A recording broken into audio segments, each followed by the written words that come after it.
Je remplace Jean-Louis Fillon, le président de l'AOC, depuis hier soir minuit, puisqu'il y a un incident assez grave, il ne peut pas être là aujourd'hui.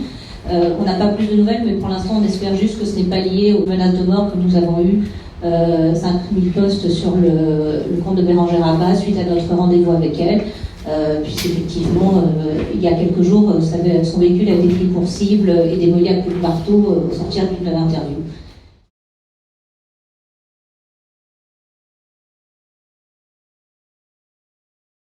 L'AOC donc est une alliance des opposants aux pratiques de chasse qui rassemble 32 associations d'usagers et d'associations d'opposition à la chasse et qui regroupe environ un réseau de 200 000 personnes. Sur les différents types de chasse traditionnelles, la plupart d'entre elles sont donc majoritairement condamnées par l'opinion publique selon tous les sondages, environ 80-90% de condamnation que vous verrez un petit peu partout. Et pourquoi ces chasses traditionnelles posent problème? C'est notamment parce qu'elles sont non sélectives, c'est-à-dire qu'elles piègent ou qu'elles tuent n'importe quel type d'animal. Parmi elles, il y a notamment la capture à la glu, qui est une capture donc, où un bâton est enduit de glu et où n'importe quel type d'animal peut se coller dessus et rester collé dessus. N'importe quel type d'espèce peut être, y compris des espèces protégées ou en danger d'extinction, peuvent être complètement piégées là-dedans. C'est d'une puissance redoutable. Alors pourquoi est-ce qu'on autorise ça? Puisqu'avec des artifices légaux, c'est soi-disant qu'il y a la présence d'un chasseur ou qu'ils vont à proximité pouvoir nettoyer les plumes et tout. Dans la réalité, c'est absolument pas le cas. La plupart des animaux se font des blessures et sont extrêmement abîmés par ce genre de pratiques. Donc c'est ce qu'on appelle des astuces juridiques qui sont dans les faits inapplicables et toxiques, puisqu'effectivement le désengluage avec la colle est extrêmement difficile. Et vous vous doutez bien que la plupart des chasseurs ne prennent pas un soin très particulier à nettoyer des animaux qu'ils ne pourraient pas conserver. Donc elle est rejetée effectivement par 84% de la population Ipsos. En outre, cette chasse-là, comme d'autres chasses, est contraire à la directive européenne, ce qu'on appelle la directive Oiseaux, qui date de 2009 et qui donc effectivement condamne ces pratiques pour la bonne et simple raison qu'elles ne sont pas sélectives. Vous avez également la chasse à la tenderie, qui est donc une chasse qui est pratiquée autorisée pour des chasseurs, interdite pour des piégeurs. Vous voyez le dispositif, vous avez un petit lacet. Ce lacet est non sélectif. Il va pouvoir piéger n'importe quel type d'animaux, n'importe quel type d'oiseaux de façon non sélective. Chez les piégeurs, il y a ce qu'on appelle un arrêtoir, c'est-à-dire que l'animal est conservé vivant. Donc il y a moyen de le sauver. Chez les chasseurs, absolument pas. Donc l'animal sera tué, comme vous voyez là, et ne pourra pas être sauvé. Cette chasse-là est également condamnée par la directive, est interdite par l'Union européenne, par la directive Oiseaux, donc de 2009, dont vous avez les éléments là. Il y a donc des incohérences effectivement entre ces décrets qui encadrent la chasse, puisqu'effectivement les piégeurs ont une obligation d'avoir un arrêt, donc un arrêtoir sur ce collet, mais absolument pas pour les chasseurs. Au niveau de la tendelle ou la lek, c'est donc une chasse, là encore, non sélective. Alors je vous expliquerai les astuces légales. Il s'agit donc d'une pierre qui est maintenue par quelques petits morceaux de bois que l'oiseau, qui est appâté généralement par un peu de nourriture, va faire tomber sur lui et donc la pierre va assommer l'oiseau. Cette chasse là aussi est non sélective puisqu'effectivement il n'y a pas, attention, interdit aux espèces sur la liste rouge de l'UICN, n'approchez pas. Donc n'importe quel type d'animal, n'importe quel type d'oiseau peut être pris dans ce piège-là. L'astuce juridique est de faire un pseudo-trou sous la pierre pour capturer l'animal. Dans les faits, ils sont généralement assommés, généralement blessés, ou ils peuvent mourir étouffés. Donc là, le prétexte étant que ça permettrait de capturer vivants les animaux afin de relâcher les espèces protégées. Dans les faits, on observe que c'est inopérant. Là aussi, c'est effectivement rejeté par la population et ça répond donc également, c'est condamné également par l'Union européenne et par cette directive Oiseaux. La vénerie sous terre. Alors la vénerie sous terre, il faut se rappeler que la plupart des chasses en fait sont issues du braconnage au niveau de l'histoire et elles ont été légitimées par la survie ou dictées par des croyances, notamment la volonté d'éradiquer le mal. Notamment la vénerie sous terre en est un bon exemple. Voilà, on chassait le mal, tout ce qui était sous terre était diabolique, etc. Donc ce sont beaucoup de résidus et de croyances qui sont aussi liées à cela. C'est pour ça qu'on les appelle les nuisibles. Donc la vénerie sous terre, c'est effectivement, il repère où se trouve la chambre souterraine où se terre le renard. Et donc ils vont se mettre à la pont de cette chambre souterraine, et donc des chiens terriers vont acculer les animaux en étant à l'avant du terrier, enfin à l'entrée du terrier, ou certains même en entrant dedans, ils prennent des petits chiens parfois comme des Jack Russell, etc. C'est une pratique qui est interdite dans la majorité des pays européens par la directive qu'on appelle la directive Habitat. Pourquoi ?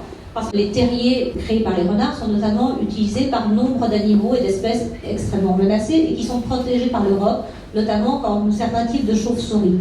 Ils ne font pas le distinguo et donc ces habitats-là sont donc détruits lors de ces chasses-là, par le déterrage, par les pinces, par les chiens. Des chauves-souris donc utilisent les terriers faits par les renards. Elles sont strictement protégées et donc la destruction de ces terriers met également en péril de nombreuses espèces, comme ces chauves-souris, donc protégées par cette directive Habitat. Et je préciserai que pour la vénerie sous terre, ce sont surtout les blaireaux qui sont victimes de cette chasse. Le prétexte était de chasser en vénerie sous terre les blaireaux au motif de la tuberculose bovine. Il a été démontré par de nombreuses études, notamment en Angleterre, que ça ne tenait pas la route. Et concernant les renards, ils sont un allié pour l'agriculture au niveau de tous les rongeurs qu'ils mangent, mais également dans la lutte contre la maladie de Lyme. Donc c'est un loisir de pure torture, puisqu'il y a une absence de droit de l'animal sauvage, puisque si l'animal est reconnu comme un être sensible, nous parlons bien d'animal domestique. À un niveau domestique, vous entendez nos animaux de compagnie, vous entendez tout ce qui est animaux de rente. Également, le gibier d'élevage. Un animal d'élevage, tant qu'il est dans un élevage, que ce soit un sanglier, un lapin, un faisan, n'importe quoi, est un animal domestique. En tout cas, il répond à la protection de l'animal élevé. Dès le moment où la cage est ouverte, puisqu'il a un propriétaire jusque-là, dès le moment où la cage est ouverte, il devient un animal sauvage et il n'est plus protégé par quoi que ce soit. C'est une des raisons qui ont amené là aussi à demander l'extension de ce statut de l'animal sensible à l'ensemble des animaux, puisque c'est une aberration. On ne comprend pas pourquoi le faisan qui est en cage est protégé et dès qu'il est libéré, il ne l'est plus. Donc c'est un loisir de torture auquel de nombreux enfants assistent et sont encouragés. Donc ce qui a été démontré également avec la corrida, c'est tous les traumatismes que ça peut créer au niveau des enfants. Et donc la protection de l'enfance pourrait effectivement être aussi saisie de ce côté-là au niveau des parlementaires, comme Madame Casbonne l'avait souligné. C'est un loisir de torture, puisque donc l'animal est non seulement sorti de là avec des pinces, comme vous pouvez voir, des pinces métalliques, et donc il est très souvent déchiqueté vivant par les chiens et autres pratiques absolument innommables. La chasse à courre est une des chasses traditionnelles, issue effectivement des chasses royales, où c'était le privilège du roi que de tuer le cerf. Cette chasse à courre est ce qu'on appelle une chasse à l'épuisement. C'est la raison pour laquelle je suis éthologue, donc spécialisée en comportement animal sur les espèces sauvages. C'est pour ça que vous voyez les cerfs qui déjà arrivent épuisés, ils ne peuvent plus bouger. C'est pas qu'ils ne veulent pas s'en aller, c'est pas qu'ils ne pourraient pas fuir. C'est le principe des chasses de nos ancêtres préhistoriques. Ces animaux n'ont pas de système de ventilation, ils ne peuvent pas effectivement, à un moment donné, quand ils sont épuisés, transpirer, ils doivent s'arrêter. Et c'est à ce moment-là, en général, que les chasseurs les tuent. C'est ce qui se pratique dans les tribus africaines et ailleurs. C'est comme ça qu'ils les attrapent, donc à travers la course et l'épuisement. C'est comme ça que vous pouvez avoir des cerfs qui se noient au milieu d'un étang. Un cerf, c'est tout à fait nager. S'il arrive épuisé au milieu d'un étang, il ne va pouvoir que couler. Quand ils arrivent en plein milieu d'un centre-ville, ils s'effondrent et on ne peut pas les faire bouger parce que justement ils sont épuisés, ils sont haletants, ils ont besoin d'un délai pour reprendre leur souffle et autres. Et c'est ce dont profitent les chasseurs. Ce sont effectivement des chasses qui ne respectent absolument rien et c'est ce qui crée des lésions internes, notamment chez les animaux, c'est cet épuisement et tous les problèmes que cela entraîne. Vous avez également la chasse à la pente. Donc la chasse à la pente utilise un oiseau domestique, puisque c'est un oiseau d'élevage, qui est attaché à un fil, qui donc est condamné à décoller pour aussi attirer ses congénères sauvages, puisqu'il va émettre des sons et autres. Donc il est condamné à décoller, et une fois qu'il arrive au bout du fil, il est violemment ramené au sol et claqué au sol. Ce qui amène de nombreuses lésions au niveau des pattes, au niveau de blessures diverses. Ces congénères donc, qui sont appelés, eux, vont être pris par les filets qui sont commandés par un chasseur. Donc les filets vont se rabattre et piéger les animaux ainsi piégés par ces appels. Donc c'est assimilé à de la torture et les blessures graves sont occasionnées par les entraves, donc par ce fil. Et donc c'est contraire à la loi régissant les animaux domestiques, c'est ce que j'expliquais en termes de maltraitance animale. Vous avez l'article du code pénal, puisque cet animal à plan qui est attaché est donc jusque-là considéré comme un animal d'élevage. Donc ça devrait être condamné. Chasse à l'arc. La chasse à l'arc est une des pratiques les plus anciennes. Alors si des pratiques ont disparu comme la chasse à l'épieu ou d'autres chasses d'ordre, on va dire, préhistorique, cette chasse à l'arc a été autorisée en 1995 par un arrêté de Michel Barnier sous la pression du lobby de la chasse, justement autorisée. Et elle est devenue légale par arrêté ministériel du 18 août 2008. Donc cette chasse est une des plus cruelles et atroces qui soit, et très contradictoire au niveau de la loi. Pourquoi ? Parce que la chasse à l'arc, non seulement elle représente à peu près 12 000 adhérents en 2020, et elle augmente de 10% de nouveaux adhérents, donc elle fait beaucoup d'aficionados chaque année. Cette chasse est une chasse qui tue par hémorragie et qui est une chasse avec de longues souffrances pendant des heures durant. Vous avez vu, ça a été mis en avant, le lion Cécile il y a quelques années, qui a été, pour ne pas que ça se sache, chassé dans un parc au tout début à l'arc. Il a agonisé pendant toute une nuit, pendant plus de 12 heures, avant d'être finalement abattu par une balle. Voilà, c'est juste pour vous donner une idée. Donc ce sont des hémorragies internes, ce sont des blessures extrêmement douloureuses. Dans 50% des cas, c'est-à-dire un animal sur deux n'est jamais retrouvé. Il meurt de ses blessures, il meurt dans des souffrances et une agonie terrible. Ce permis est donc de chasse à l'arc est inadapté. Pour exemple, la formation pour tirer à l'arc, puisqu'a priori personne n'est Robin des Bois, c'est une seule journée de formation avec notamment 4 heures de formation vidéo. A contrario, vous avez d'autres examens, comme en Alaska, qui eux sont une formation sur plusieurs semaines. C'est une formation qui exige des tireurs que 3 flèches sur 4 à 27 mètres de distance soient logées dans des organes vitaux. Et moins de 10% d'entre eux y arrivent. Ceux qui n'y arrivent pas ne reçoivent pas le permis. Donc, avons-nous des chasseurs, Guillaume Tell ? J'en doute fortement. Donc c'est la plus cruelle des chasses, puisqu'effectivement les animaux meurent par hémorragie, seulement 50% des animaux retrouvés, et donc elle est également, comme la plupart de ces chasses, solidement condamnée par la population. Il y a des décrets contradictoires. Pourquoi ? Parce que par exemple, au nom justement de la mauvaise image sur la chasse, au nom des souffrances infligées aux animaux par exemple la chevrotille, qui sont des petites balles de plomb, qui ne tuaient pas les animaux, mais qui créaient des multiples blessures, qui laissaient les animaux agonir pendant des heures.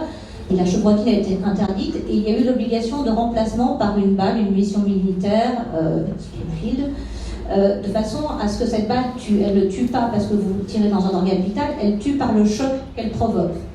Donc, si une chasse a été interdite du fait de la mauvaise image et du fait des souffrances occasionnées à l'animal, on peut s'étonner qu'une munition soit remplacée par une autre de façon obligatoire, mais qu'on laisse une pratique et qu'on autorise une pratique comme l'arc qui occasionne des souffrances pendant des heures durant, des hémorragies internes, qui n'a absolument aucune justification à part le loisir de se prendre pour Guillaume Tell.